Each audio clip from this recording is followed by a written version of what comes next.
Hello students, welcome to guidance গুরু চ্যানেলে তোমাদের সকলকে স্বাগত। আশা করি তোমরা প্রত্যেকেই ভালো আছো। তো প্রত্যেকদিন তোমাদের জন্য সন্ধ্যে 7টার সময় প্রত্যেকদিন আমাদের এসএসসি জিডির ক্লাস হচ্ছে। তো সেই এসএসসি জিডি ক্লাসের আজ হচ্ছে আমাদের 8 নম্বর ক্লাস।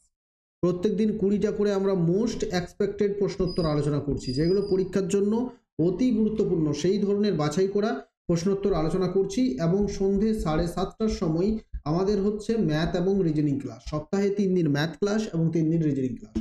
ঠিক আছে, তো আজ তোমাদের রিজনিং ক্লাস হবে। আজ হচ্ছে বৃহস্পতিবার, থার্সডে। রিজনিং ক্লাস হবে 7:30 লাইভ। তো তোমরা প্রত্যেকে ক্লাসটা কিন্তু অ্যাটেন্ড করবে। আর সন্ধ্যে 7টার সময় জিকের ক্লাস, তো মোস্ট ইম্পর্টেন্ট ক্লাস। প্রত্যেকে লাস্ট পর্যন্ত দেখো। চলো শুরু করা যাক আজকের ক্লাস। মন দিয়ে দেখবে প্রত্যেকে। আর আমাদের টেলিগ্রাম চ্যানেলে যদি জয়েন না করে থাকো তাহলে ডেসক্রিপশন বক্সে লিঙ্ক দেওয়া থাকবে। প্রত্যেকে আমাদের টেলিগ্রাম চ্যানেলে অবশ্যই জয়েন করে যাবে। এটা হচ্ছে আমাদের গাইডেন্স গুরু অ্যাপ। গাইডেন্স গুরু অ্যাপ ইনস্টল না করে থাকলে প্রত্যেকে অবশ্যই ইনস্টল করে নাও। চলো শুরু করা যাক। আজকের আমাদের প্রথম প্রশ্নে চলে যাব। আমাদের প্রথম প্রশ্ন কি আছে আজ দেখব।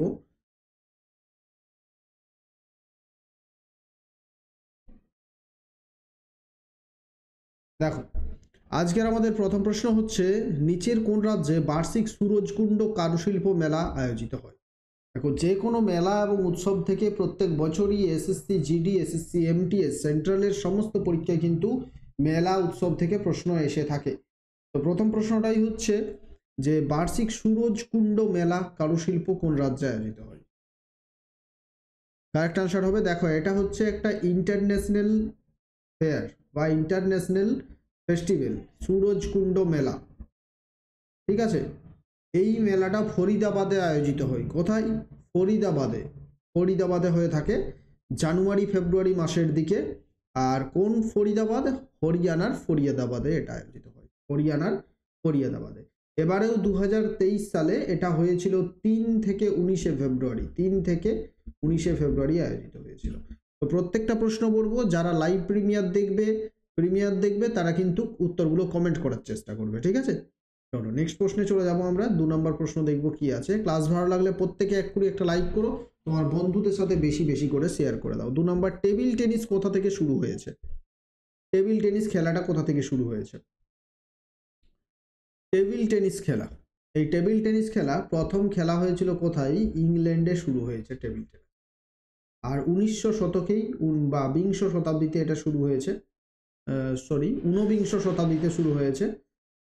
1800 থেকে 1900-র মাঝামাঝি সময়ে এটা শুরু হয়েছে ইংল্যান্ডে টেবিল টেনিস খেলা। আর এই টেবিল টেনিস খেলার ইন্টারন্যাশনাল বোর্ডের নাম হচ্ছে ITTF, অর্থাৎ ইন্টারন্যাশনাল টেবিল টেনিস ফেডারেশন। আর এই টেবিল টেনিস খেলা থেকে আরেকটা প্রশ্ন থাকতে পারে, যেটা হচ্ছে কত সালে টেবিল টেনিস খেলা অলিম্পিকের অন্তর্ভুক্ত হচ্ছে? 1988 সালে এটা অলিম্পিকের অন্তর্ভুক্ত হচ্ছে। তো কারেক্ট আনসার কি হবে? England is the correct answer. এখন প্রশ্ন থাকবে এখান থেকে যে টেবিল টেনিসের যে টেবিলটা আছে তার দৈর্ঘ্য প্রস্থ কি আছে? টেবিল টেনিসের টেবিলের দৈর্ঘ্য প্রস্থ কি আছে, এটা প্রশ্ন থাকবে। তো টেবিল টেনিসের যে লম্বাটা, এটা এটা কত আছে? 274 সেন্টিমিটার। এবং প্রস্থ যদি বলতে হয় তখন হবে 76 সেন্টিমিটার। এটাই কিন্তু টেবিল টেনিসের দৈর্ঘ্য এবং প্রস্থ। উচ্চতা যদি বলা হয় 15.25 সেন্টিমিটার হচ্ছে উচ্চতা। তো এইগুলো কিন্তু পরীক্ষার জন্য ইম্পর্টেন্ট, এগুলো পরীক্ষায় তোমাদের আসবে। ঠিক আছে, আর বলের ওজন অনেক সময় পরীক্ষায় থাকে। তো 2.7 গ্রাম এটা হচ্ছে বলের ওজন। নেক্সট প্রশ্নে চলে যাব। দেখো 3 নম্বর, the third pillar how markets and the state leave বইয়ের লেখককে? The third pillar how markets and the state leave, এই বইটি কে লিখেছেন? কারেক্ট আনসার কি হবে? The third pillar how markets and the state leave, এই বইটি লিখেছেন ভারতের রিজার্ভ ব্যাঙ্ক অফ ইন্ডিয়ার প্রাক্তন গভর্নর রঘুরাম রাজন। রঘুরাম রাজন এই বইটি লিখেছেন।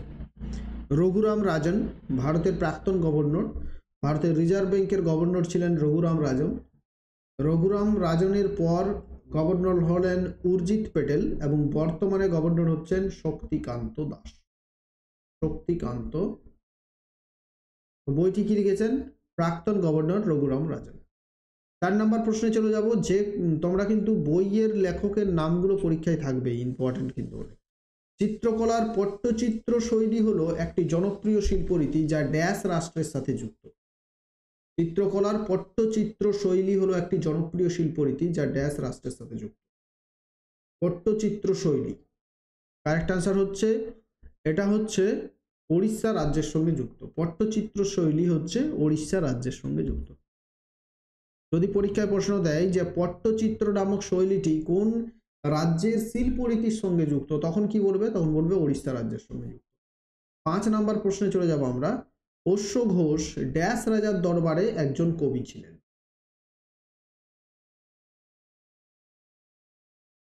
অশ্ব ঘোষ, আচ্ছা অশ্ব ঘোষের একটা বিখ্যাত রচনার নাম কিন্তু তোমাদের বলতে হবে, ঠিক আছে? এটা আমি তোমাদের এই ক্লাসটা শেষ হয়ে যাওয়ার পর তোমরা কিন্তু কমেন্ট করে দেবে যে অশ্ব ঘোষের বিখ্যাত একটা লেখা কমেন্ট করতে হবে, যেটা বহুবার পরীক্ষায় আসে এবং তোমরা প্রত্যেকেই জানো এটা, তো তোমরা কিন্তু কমেন্ট করবে বিখ্যাত লেখাটির নাম কি, ঠিক আছে? প্রত্যেকে কমেন্ট করে দেবে। তো অশ্ব ঘোষ কার রাজদরবারে একজন কবি ছিলেন?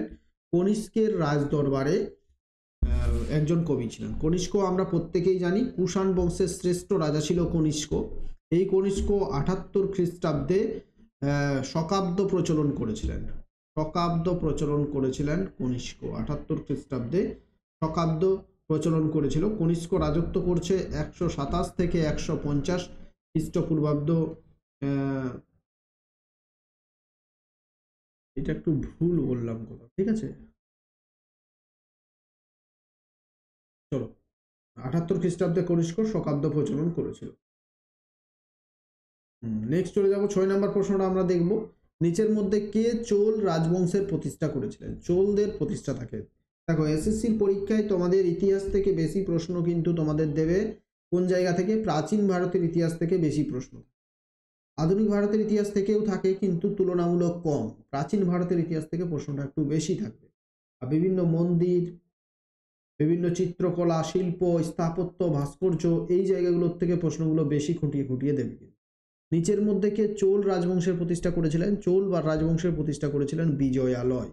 কে করেছিলেন চোলদের প্রতিষ্ঠাতা? বিজয়ালয় হচ্ছে চোল রাজবংশের প্রতিষ্ঠাতা, আর প্রথম রাজা বলতে হবে বিজয়ালয়।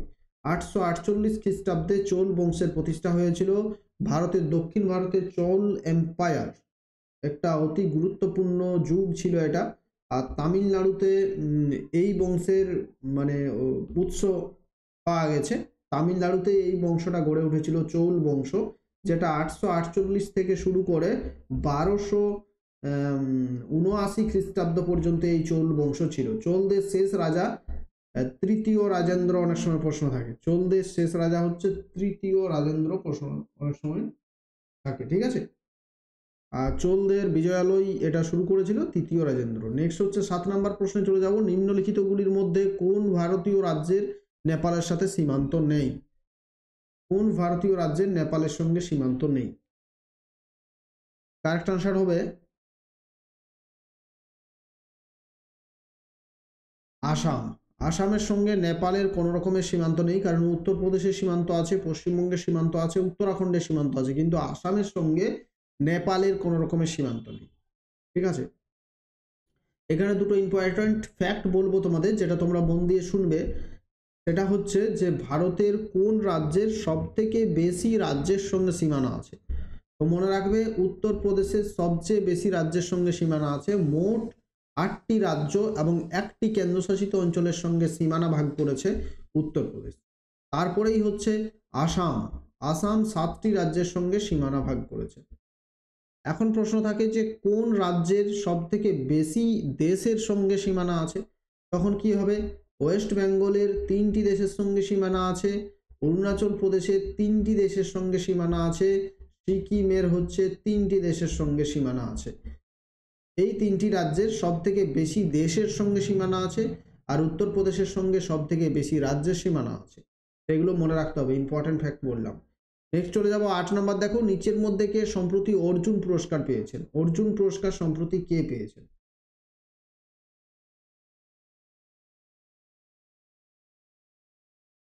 অর্জুন পুরস্কার কে পেলেন? তো অর্জুন পুরস্কার মোট পেয়েছেন 26 জনকে অর্জুন পুরস্কার এবারে দেওয়া হয়েছে। 2023 সালের অর্জুন পুরস্কার সম্প্রতি প্রদান করা হলো। তো সেক্ষেত্রে একমাত্র ক্রিকেটার হিসেবে মোহাম্মদ শামি, ভারতীয় ফাস্ট বোলার, অর্জুন পুরস্কারটা পেয়েছেন। ঠিক আছে, এবারে মোট 26 জনকে অর্জুন পুরস্কার দেওয়া হয়েছে। আর এই অর্জুন পুরস্কারে পুরস্কার স্বরূপ 15 লক্ষ টাকা প্রদান করা হয়, ₹15 লাখ দেওয়া হয়। আর এটা প্রথম পুরস্কার প্রদান করা হয়েছিল 1961 সালে। আর ভারতের সবচেয়ে বড় ক্রীড়া পুরস্কার যদি পরীক্ষায় থাকে তখন কি হবে, মেজর ধ্যানচাঁদ পুরস্কার, যেটার আগে নাম ছিল রাজীব গান্ধী খেলরত্ন পুরস্কার, বর্তমানে হচ্ছে মেজর ধ্যানচাঁদ খেলরত্ন পুরস্কার, তারপরেই হচ্ছে অর্জুন পুরস্কার। ঠিক আছে, আর কোচদেরকে একটা পুরস্কার দেওয়া হয়, সেটা হচ্ছে দ্রোণাচার্য পুরস্কার, সেটা কোচদেরকে দেওয়া হয়। নেক্সট চলে যাবো আমরা 9 নম্বর প্রশ্নটা কি আছে দেখো, নিচের কোন শহরে ভারতের প্রথম চন্দন কাঠের জাদুঘর স্থাপিত হচ্ছে? চন্দন কাঠের জাদুঘর তৈরি হচ্ছে ভারতের কোথায়? কারেক্ট আনসার কি হবে? মাইসুর বা মহীশূর। মাইসুর বা মহীশূরে ভারতের প্রথম চন্দন কাঠের জাদুঘর স্থাপিত হচ্ছে। 10 নম্বর দেখো, শনি গ্রহের বৃহত্তম উপগ্রহ কোনটি? তো প্রত্যেকে ক্লাসটা কিন্তু বেশি বেশি করে অবশ্যই প্রত্যেকে শেয়ার করবে। আরেকটা ইম্পর্টেন্ট কথা এখানে আমি তোমাদের বলবো এখন, যেটা হচ্ছে তোমরা যদি 2021 সালের সম্পূর্ণ পিডিএফ, 2023 সালের টোটাল জিকে পিডিএফ নিতে চাও, যেখানে এই দুটো ইয়ার মিলিয়ে আমাদের 3095টি জিকে আছে। ঠিক আছে, 2021 সালের 63টি শিফট, 2023 সালের 76টি শিফট, মোট মিলিয়ে হচ্ছে 139টি শিফটে 3095টি জিকে আছে। যদি তোমরা নিতে চাও তাহলে 90 টাকা পেমেন্ট করতে হবে। পেমেন্ট নাম্বার হচ্ছে 8972745454। এই নাম্বারে পেমেন্ট করে স্ক্রিনশট পাঠিয়ে দেবে এই নাম্বারে, তাহলে পিডিএফটা তোমাদের মোটামুটি 2 ঘন্টার মধ্যে পিডিএফ তোমরা পেয়ে যাবে। ঠিক আছে, যদি নিতে চাও তাহলে অবশ্যই নিয়ে নাও। আর এরই সঙ্গে আরেকটা তোমাদের কথা বলবো, যেটা হচ্ছে তোমরা যদি কারেন্ট অ্যাফেয়ার্সের পিডিএফ যদি নিতে চাও, কারেন্ট অ্যাফেয়ার্স 2023 সালের পিডিএফ যদি নিতে চাও, তাহলে সেই একই প্রসেস আছে। সেক্ষেত্রেও কিন্তু তোমাদের এই নাম্বারে যোগাযোগ করতে হবে, 7001501393। এটা হচ্ছে আমাদের হোয়াটসঅ্যাপ নাম্বার। এই নাম্বারে তোমরা কারেন্ট অ্যাফেয়ার্স 2023 পিডিএফ লিখে পাঠাও, তাহলে আমরা প্রসেস বলে দেবো যে কিভাবে তোমরা পিডিএফটা পাবে। ঠিক আছে, চলো নেক্সট দেখো, শনি গ্রহের বৃহত্তম উপগ্রহ কোনটি? কারেক্ট আনসার হবে টাইটান। টাইটান হচ্ছে শনি গ্রহের সবচেয়ে বৃহত্তম উপগ্রহ।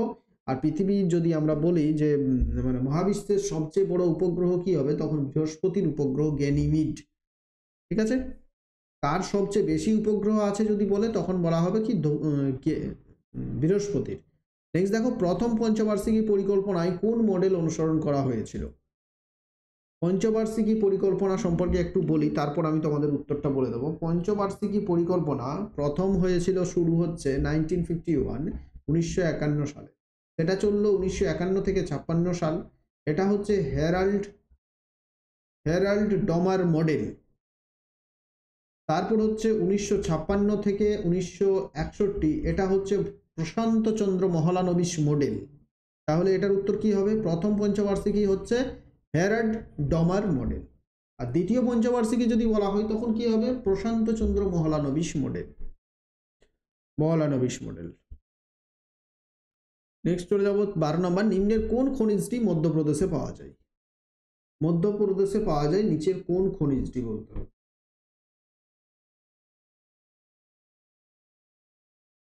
নিচের কোন খনিজটি মধ্যপ্রদেশে পাওয়া যায়?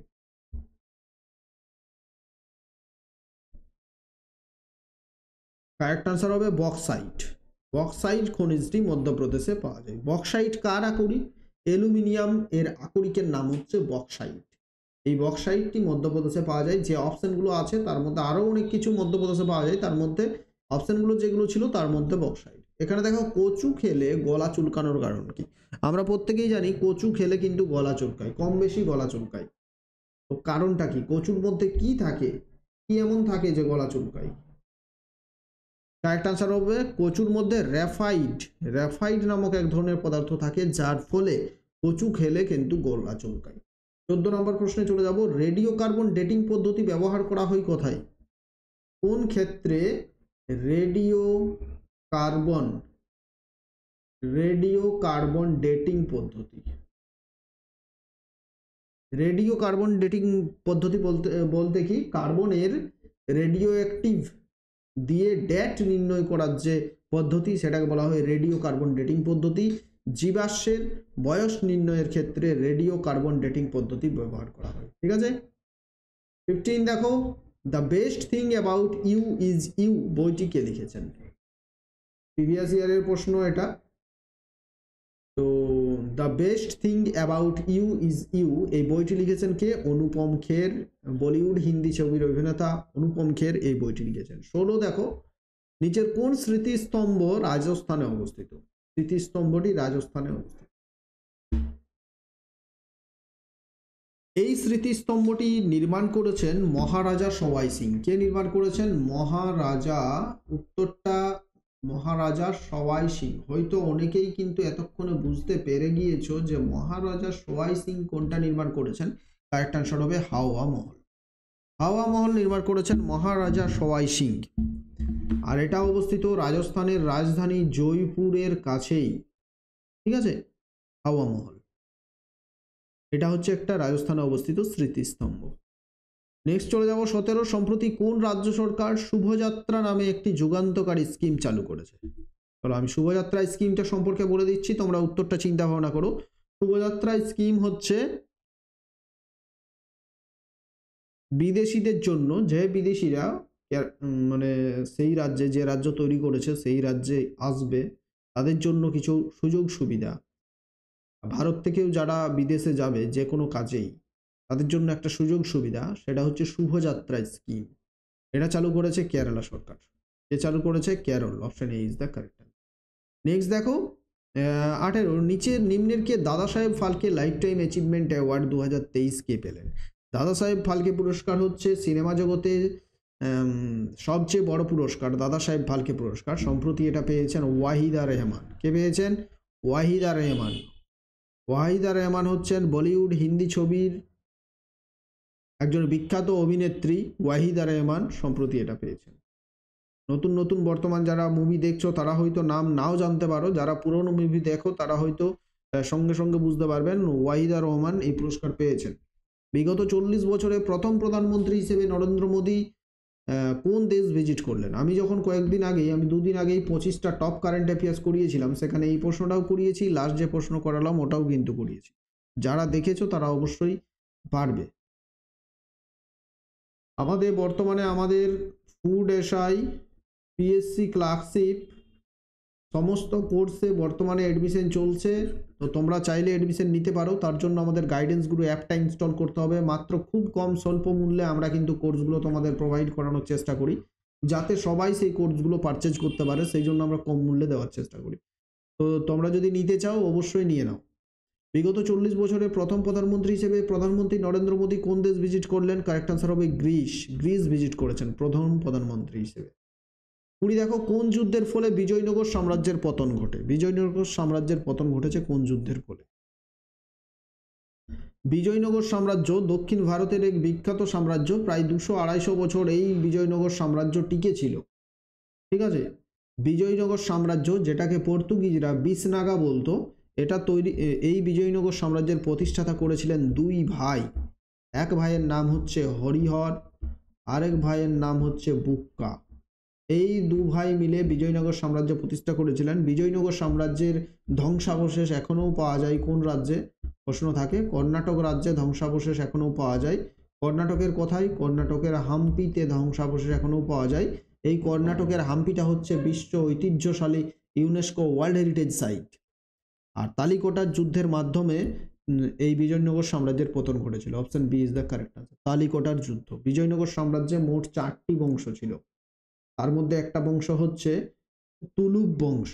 এই তুলুপ বংশের একজন শাসক ছিলেন বা রাজা ছিলেন কৃষ্ণদেব রায়। অনেক সময় এটাই প্রশ্ন দেই যে কৃষ্ণদেব রায় কোন রাজবংশের, কোন বংশের রাজা ছিলেন? তখন কি হবে? বিজয়নগর সাম্রাজ্য বললে হবে না, ওখানে বলতে হবে তুলুপ রাজবংশ। ঠিক আছে, তাহলে এই প্রশ্নের উত্তর কি হলো? Option B, Talikota is the correct answer. আমাদের 20টা প্রশ্ন শেষ হয়ে গেল। ক্লাস ভালো লাগলে প্রত্যেকে লাইক করো, তোমার বন্ধুদের সাথে বেশি বেশি বেশি বেশি করে শেয়ার করবে। আর টেলিগ্রামে জয়েন না করে থাকলে ডেসক্রিপশনে প্রত্যেকে জয়েন করে দাও। থ্যাংক ইউ, ভালো থেকো, সুস্থ থেকো। জয় হিন্দ, জয় ভারত।